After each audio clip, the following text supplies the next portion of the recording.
ಶ್ರೀಕೃಷ್ಣ ಪರಮಾತ್ಮನು ಹೇಳಿದ ಸ್ಥಳ. ನನ್ನ ಮಾತೆಯಾದ ಕುಂತಿ ದೇವಿಯರು ಬರುವಳೆಂದು ಕೃಷ್ಣನು ಹೇಳಿದ್ದನು. ಎಲ್ಲಿ ನೋಡಿದರೂ ಮಾತೆಯ ದರ್ಶನವಾಗಲೇ ಇಲ್ಲ.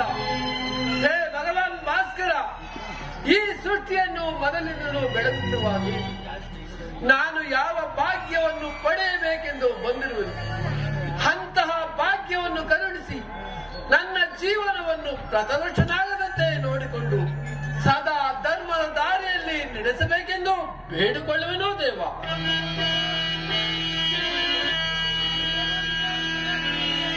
ನಮಸ್ತೆ ಸೂರ್ಯ ಭಗವಾನ್, ನಮಸ್ತೆ ಜಗದೇಕ ಮಧ್ಯ.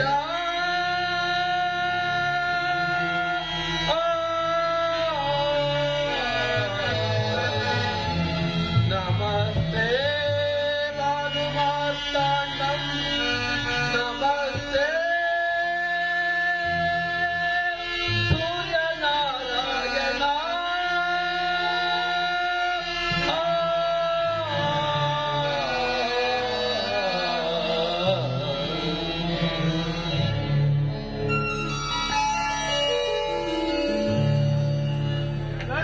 ಕರ್ಣ, ಕರ್ಣ, ಕರ್ಣ. ಯಾರು ತಾಯಿಗೆ ನನ್ನ ಏಕಾಗ್ರತೆಯನ್ನು ಹೇಗೆ ಭಂಗಪಡಿಸಿದೆ? ಕರ್ಣ, ನೀನು ಪೂಜಿಸುತ್ತಿರುವ ಸರ್ವ ಸಾಕ್ಷಿ ಸೂರ್ಯ ದೇವರ ಜ್ವಲಂತ ಪ್ರಭೆಯನ್ನು ನಿನಗೆ ಪ್ರಥಮವಾಗಿ ಪರಿಚಯಿಸಿದ ಸ್ತ್ರೀ ನಾನೇ.